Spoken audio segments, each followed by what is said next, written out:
Back to our YouTube channel dreams nursing knowledge. आज की video में हम बात करने वाले हैं एक इम्पॉर्टेंट टॉपिक के बारे में जिससे हमेशा एग्जाम में क्वेश्चन देखने को मिलते हैं। और अभी मैं रिसेंट की बात करूं, अभी एम्स रायपुर ट्यूटर का एग्ज़ाम हुआ है, उसमें भी ये क्वेश्चन आया है। तो जब ट्यूटर के एग्ज़ाम में ये क्वेश्चन इतना इंपॉर्टेंट है तो नर्सिंग ऑफिसर के जो नॉर्सेट या अदर सेंट्रल गवर्नमेंट हॉस्पिटल के जो भी एग्ज़ाम होते हैं उनमें तो ये क्वेश्चन मोस्ट प्रॉबेबली देखने को मिलेगा ही मिलेगा। इसलिए आज हम इस टॉपिक के बारे में डिस्कस करने वाले हैं। तो हमारा आज का टॉपिक है फॉरेन बॉडी एयरवे ऑब्स्ट्रक्शन।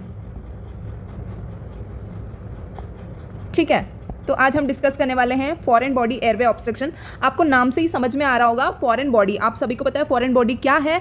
ऐसा particle which is not the part of our body, जो कि हमारी बॉडी का पार्ट नहीं है, outside the body which can be outside any substance. ठीक है, जो कोई भी सब्सटेंस हो सकता है, कोई हार्ड पार्टिकल हो सकता है, सॉफ्ट पार्टिकल हो सकता है, कोई वेजिटेबल्स हो सकती है, वेजिटेबल्स का पार्ट हो सकता है, और कॉइन हो सकता है, कोई कॉटन हो सकता है, ठीक है, कोई इंसेक्ट हो सकता है।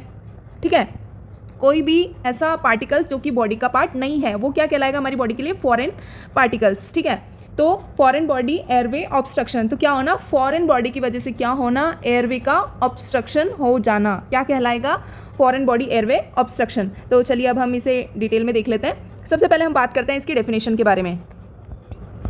डेफिनेशन की बात कर लेते हैं। तो इसकी डेफिनेशन है, a variety of foreign body, a variety of foreign body may become lodged in a person's airway।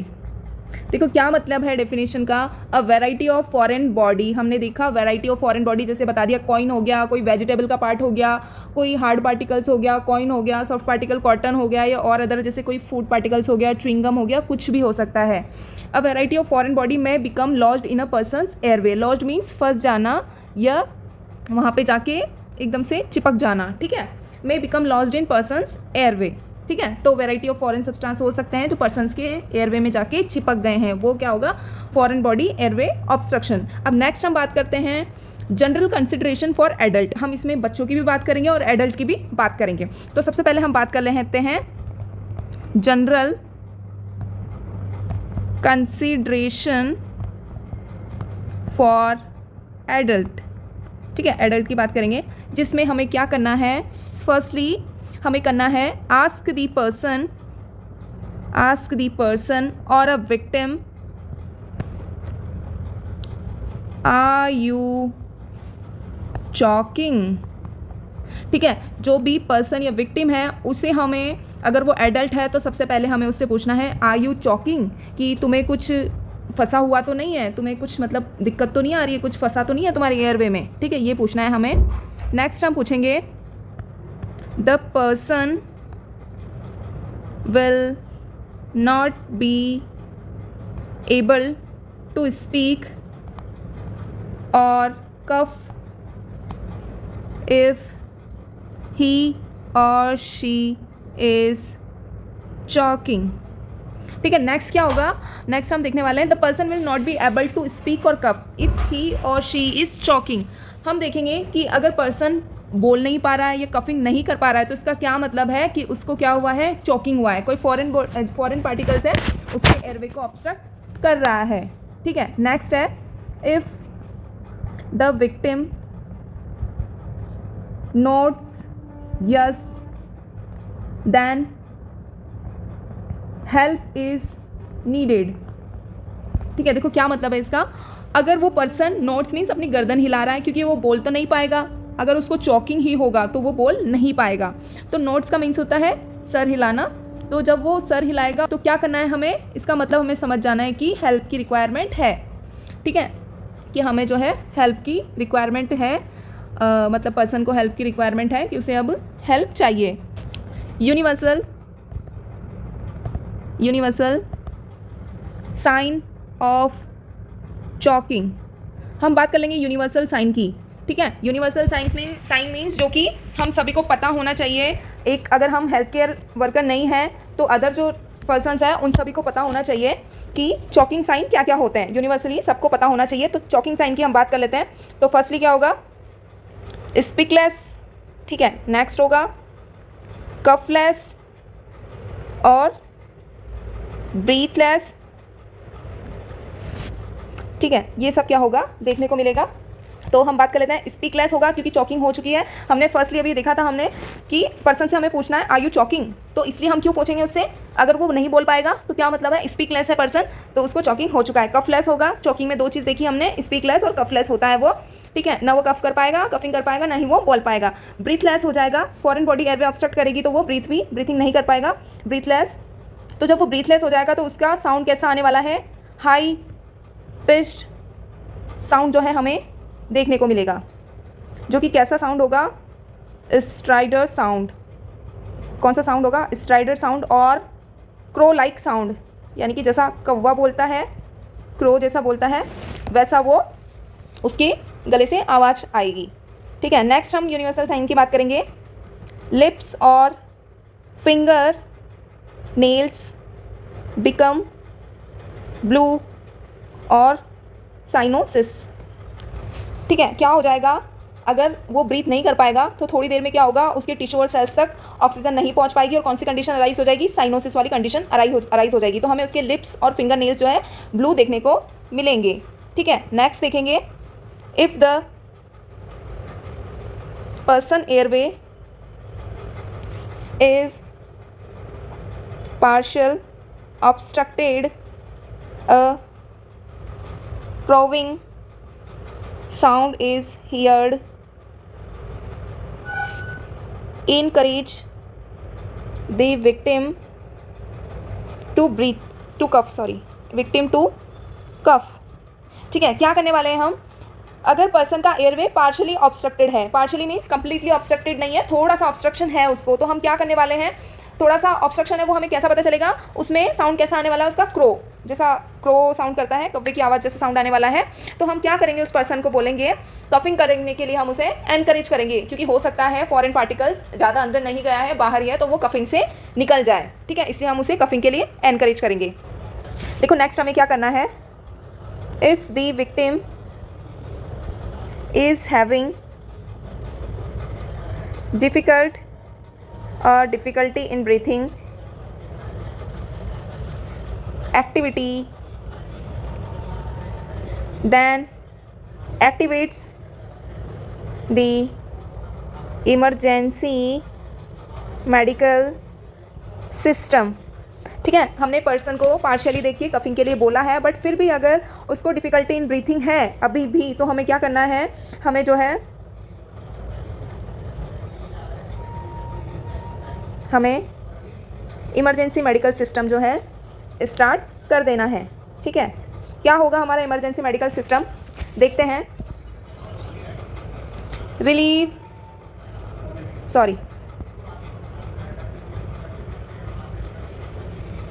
Relieve the obstruction with the use of abdominal thrust or Heimlich maneuver, ठीक है। ऑब्स्ट्रक्शन को कैसे remove करेंगे हम, abdominal thrust और Heimlich manoeuvre से। क्या होता है देखो, ये हम देख लेते हैं डिटेल में, ठीक है। अभी ये भी आपको अच्छे से ध्यान रखना है, क्वेश्चन यहीं से आता है कि एडल्ट्स में क्या यूज़ करते हैं, इन्फेंट में कौन सा यूज़ करते हैं। तो अभी हमारी बात चल रही है एडल्ट्स के लिए, तो हम कौन सा यूज़ करने वाले हैं, एब्डोमिनल थ्रस्ट और हेमलिच मैनवर, ठीक है। तो हम बात कर लेते हैं इसकी डिटेल में। एब्डोमिनल थ्रस्ट और हेमलिच मैनवर, ठीक है। क्या करना है देखो, इसमें हमें stand behind the person or victim or a client, anything you can say. Place arm around the patient waist, ठीक है। क्या करना है, जो भी विक्टिम है हमारा, उसके पीछे हमें खड़े हो जाना है, देखा है स्टैंड बिहाइंड, पीछे की तरफ खड़े हो जाना है, and place arm around the patient waist, जो पेशेंट का वेस्ट है उसके पीछे से हमें हाथों को ले आना है और उसे पकड़ लेना है वेस्ट साइड से, ठीक है। नेक्स्ट करना है हमें make a feast between xiphoid process and umbilicus, ठीक है। हमें दोनों हाथों को पीछे से लाते हुए फिस्ट बनाना है। फिस्ट मीन्स होता है मुट्ठी बनानी है बिटवीन जिफॉइड प्रोसेस और अम्बलाइकस। जिफॉइड प्रोसेस हमारी चेस्ट वाला पार्ट हो गया, जहाँ पर हमारा चेस्ट का एंड हो रहा है, तो ये वाला यानी कि जहाँ पे हमारा चेस्ट एंड हो रखा है, ठीक है, जो हमारी स्टर्नम एंड हो रखा है हमारे रिब्स का, वहाँ से लेके पर्सन का एब्डोमेन हो गया, ठीक है। अम्बलाइकस इसके बीच में फिस्ट मुट्ठी बनानी है और इस तरीके से पर्सन को पकड़ लेना है। Then deliver 5 upward and inward thrust. फिर उसके बाद क्या करना है, 5 अपवर्ड मीन्स ऊपर की तरफ एंड इनवर्ड यानी अंदर की तरफ। तो ऊपर और अंदर की तरफ क्या करना है, हमें जो फिस्ट बनाई है उससे प्रेशर देना है, ऊपर की तरफ हमें प्रेशर देना है ताकि फॉरेन बॉडी बाहर निकल सके, ठीक है। क्या करना है, तो हमें एब्डोमिनल थ्रस्ट में या हेमलिच मैनवर में, दोनों एक ही नाम है, हेमलिच मैनवर को ही एब्डोमिनल थ्रस्ट बोलते हैं, उसमें हमें जो विक्टिम है हमारा उसके पीछे हमें खड़ा हो जाना है और वहाँ पे क्या है, खड़ा होके हमें हमारे दोनों आर्म से उसे वेस्ट साइड से पकड़ लेना है और एक फिस्ट बनानी है जो कि जिफॉइड प्रोसेस से लेके अम्बलाइकस के बीच में रखना है और 5 अपवर्ड एंड इनवर्ड थ्रस्ट जो है उस पेशेंट को या उस विक्टिम को देना है, ठीक है। नेक्स्ट हम क्या करने वाले हैं, if the victim become unconscious, placed in a supine position,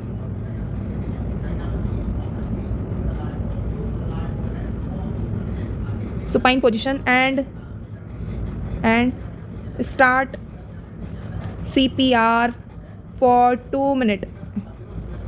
अगर इससे पेशेंट ठीक हो जाता है तब तो ठीक है, अगर पेशेंट अभी भी अनकॉन्शियस है तो हमें क्या करना है, हमें CPR स्टार्ट कर देना है for 2 minute.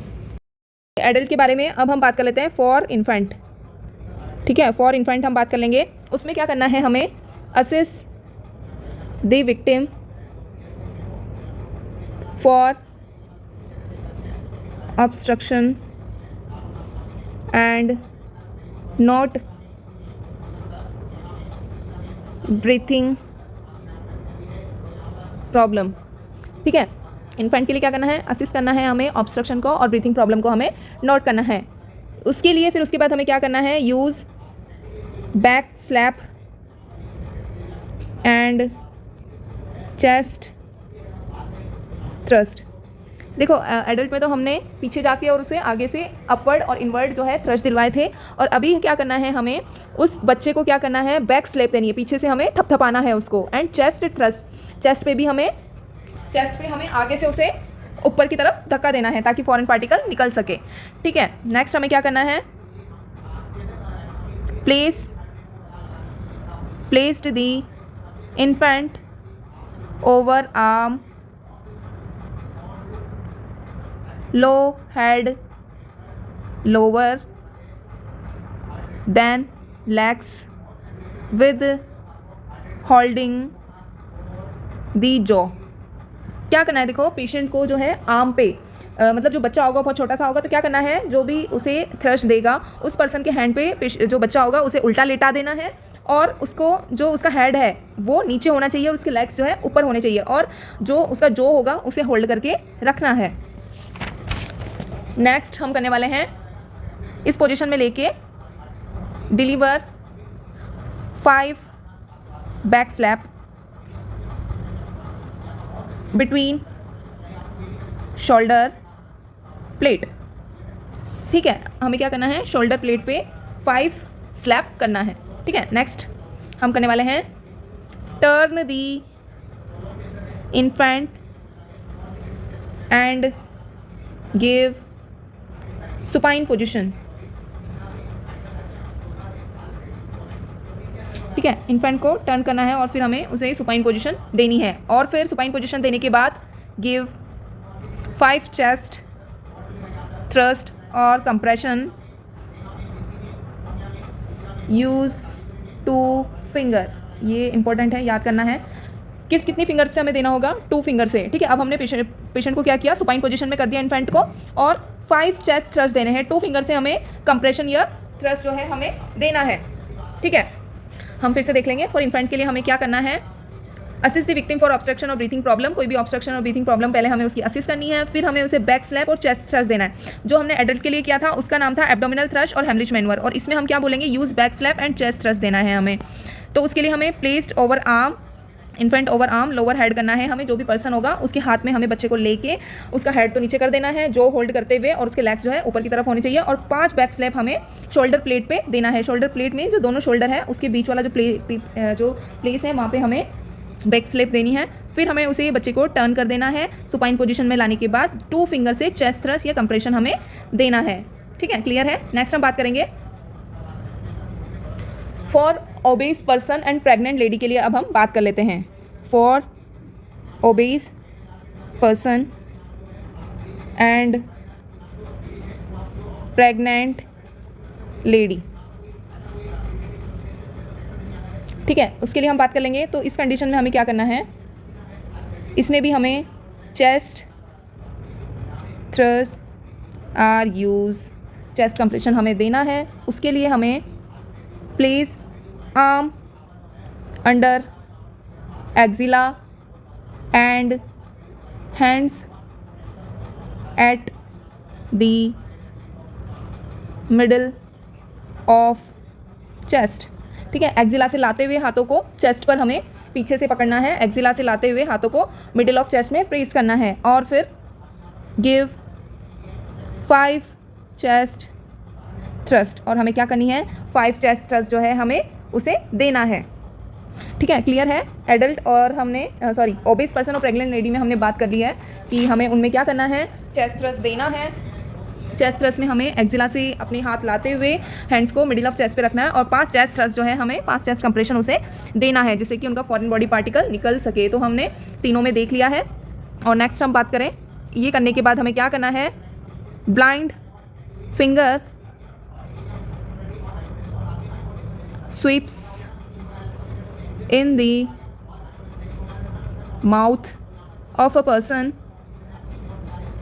with the FBAO should not be performed because of the risk of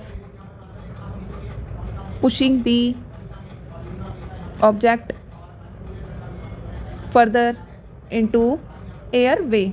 देखो, ब्लाइंड फिंगर हमें लेनी है अगर फॉरेन बॉडी जो है माउथ में है, तो हम ब्लाइंड फिंगर लेके उसे निकाल सकते हैं बाहर। पर अगर फॉरेन बॉडी एयरवे ऑब्स्ट्रक्शन है, यानी कि वो अंदर की तरफ है और वो ऑब्स्ट्रक्ट कर रहा है, उस कंडीशन में हमें फिंगर नहीं डालनी है, ब्लाइंड फिंगर नहीं डालनी है। अगर हम ब्लाइंड फिंगर डाल देंगे तो उससे क्या होगा?